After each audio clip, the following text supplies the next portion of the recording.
There is a woman right now, somewhere, who is brilliant. She has a vision for her life. She has gifts nobody has even discovered yet. And she is shrinking. Not because life broke her. Because a man did, slowly, quietly, one compromise at a time. I want you to hear me clearly today. The biggest threat to your success is not the economy. It is not your background. It is not even your past mistakes. For so many women, the biggest threat to their success is sitting across the table from them, calling them baby. Today, I'm not here to make you hate men. I'm here to make you discerning. Because a woman who cannot identify danger will keep mistaking it for love. And danger doesn't always announce itself. Sometimes it buys you flowers first. Sometimes it calls you beautiful before it ever calls you worthless. Sometimes it takes 18 months before you even see what it really is. So let's slow down today. Let's talk about 20 types of men who, if you let them stay, will quietly dismantle everything you are building, your peace, your purpose, and your power. Some of these will sting.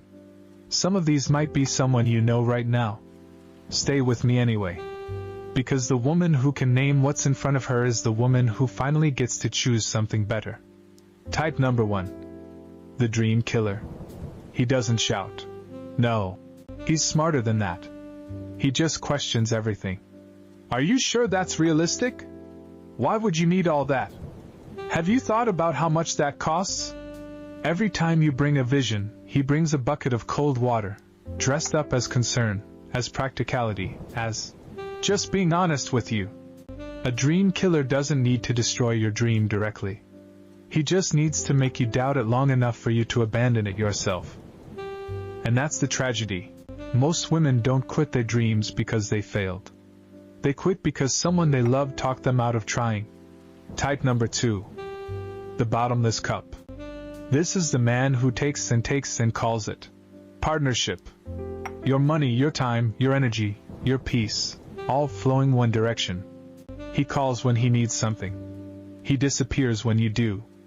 And when you're finally empty, emotionally, financially, spiritually empty, he asks why you don't have anything left to give. Sis, love is not supposed to leave you bankrupt.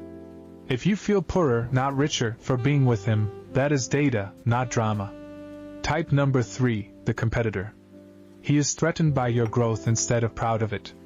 Your promotion makes him quiet. Your win makes him distant. Your name being mentioned in a room makes his jaw tighten.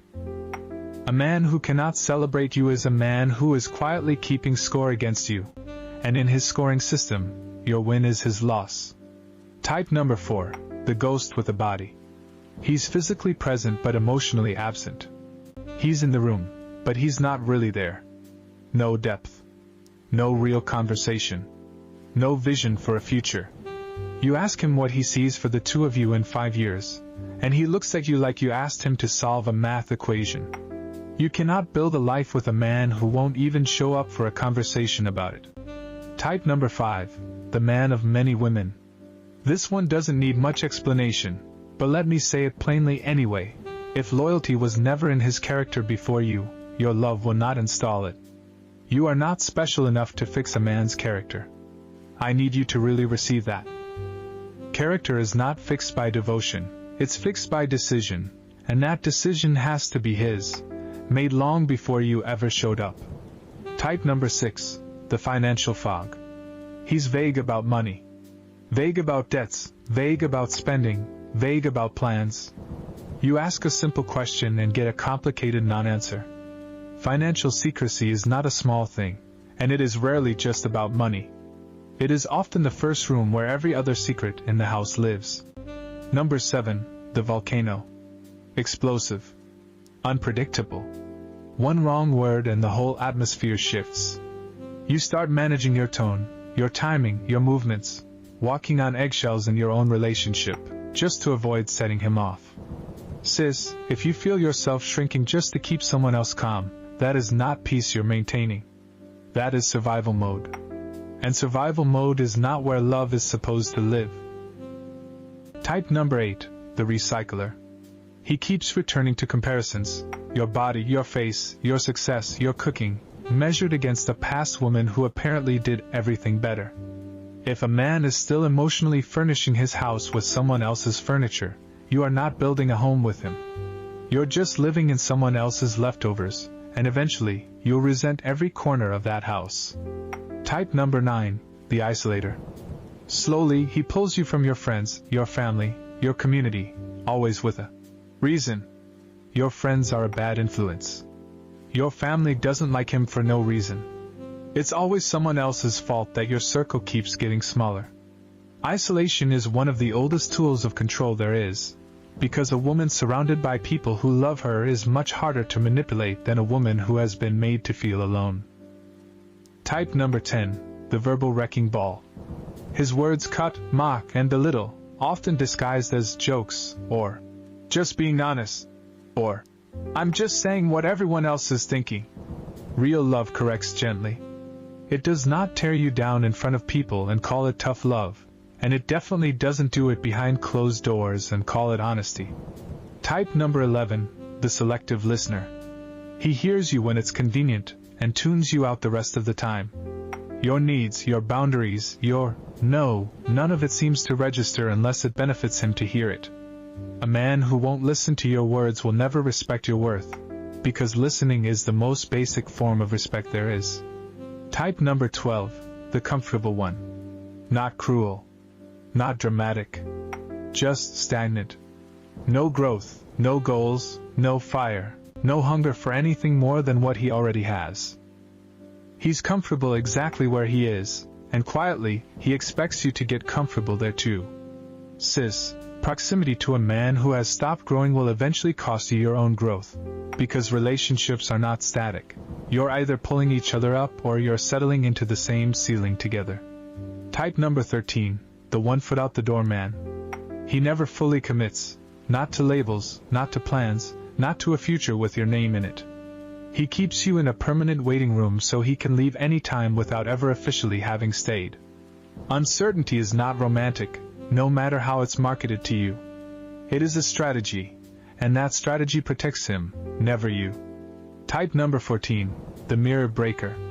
He chips away at your confidence so gradually you don't even notice the woman you've become, smaller, quieter, unsure of things you once knew clearly about yourself. You used to know your worth without needing to ask anyone. Now you find yourself checking, second-guessing, shrinking. Sis, if you don't recognize yourself anymore, that is information. That is not coincidence. Type number 15, the counterfeit. He says all the right things. He performs love beautifully, in public, for an audience, for the appearance of it. Sweet captions. Warm hugs at church. But behind closed doors, none of it holds up. Watch what a man does when no one is watching him perform. That is the real relationship. Everything else is theater. Type number 16, the convenient Christian.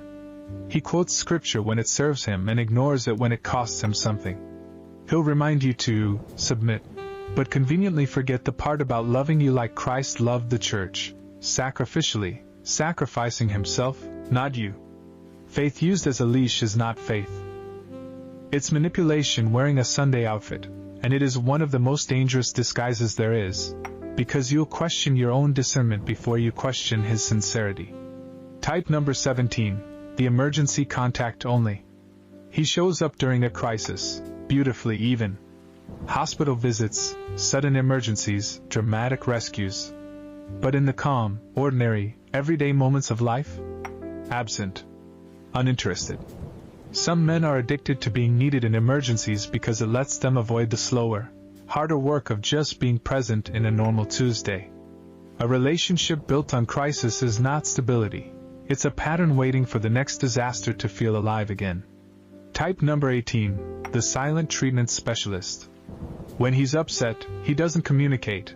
He disappears into cold, punishing silence, sometimes for days, and makes you work to earn his voice back. This isn't calm. This is control dressed up as maturity. Real conflict resolution requires words. Silence used as punishment is just another form of the volcano. It just burns colder.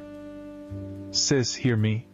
This was never a list to make you paranoid or bitter or closed off to love. It's a list to make you precise. Because here's the truth nobody tells you enough. Every single one of these men will look, at first, like love. They will feel familiar. They may even feel like home, especially if home was never fully safe to begin with. And you learned early that chaos and love often arrive wearing the same clothes. But hear me clearly, you were not created to shrink for anybody. You were not built to stay quiet so someone else could feel comfortable at your expense. Your peace is not a luxury you have to earn, it is your right. And your success is not a threat to real love. It is exactly what real love is supposed to protect and celebrate. So starting today, raise the standard. Not because you're bitter. Not because you think you're better than anyone else. But because you finally understand your worth. And worth like that does not negotiate with people who came to quietly take what you spent years building alone. Protect your peace. Protect your purpose. And never, ever let any man's presence cost you the woman you were born to become. That's what it means to stand.